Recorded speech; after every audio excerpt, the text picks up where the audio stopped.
Glock 17 and 19 front rails. Ended up finding some steel strap that was around 18 gauge. The stainless 18 gauge was just too hard to bend.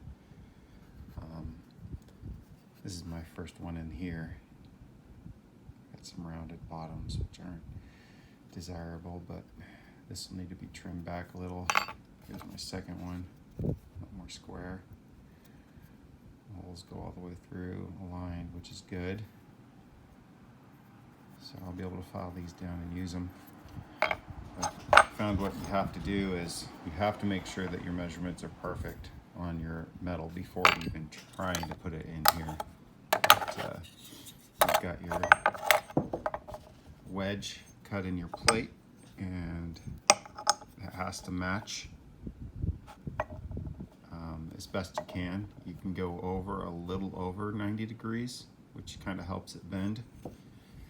Then you put your plate in here, you put your metal in here, and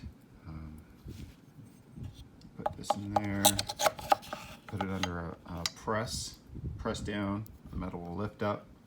Then you're going to need to pull out, and you're not going to have a 90 degree most likely. So you'll probably have to put it back in here with this and hit it a few times with the hammer to get your 90 degree bend right here. I got pretty close. It's pretty good.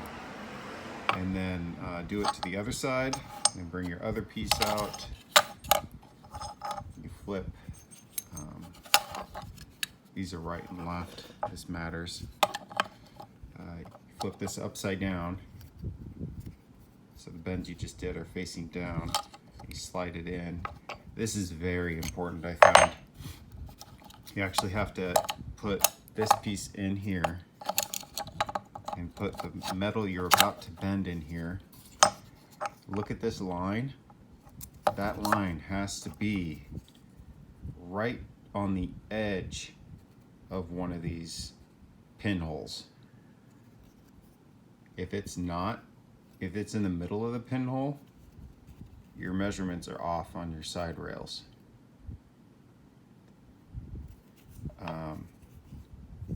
Because that pin slides through and it just about rests on the bottom when the whole thing's together. So you have to make sure before you even try to bend it, you line it up with this cut line here. And once you have it in there, it's the same process. Clamp it down, remove it, pull this out, put it back in here, make sure it's straight, tap it a few times, get it to as close to a 90 as you can. And that's that. And then of course you're gonna have to fit them in, and you may have to squeeze this slightly or bore these holes out or file these sides down to get it to run smooth. But the metal strap, you can get these to tie 2x4s together, and actually that's a factory hole. You have a series of holes through them. So all I did was drill these tiny ones and cut this out with a grinder, and then went over it with a file. So a lot more work to do, but that one's a little cattywampus. Gotta bend it back a little. Stainless is way too hard to work with. This is way more forgiving. The back rails are not as hard because it's a lot thinner where it bends. I didn't have a problem with those. Yep, good luck.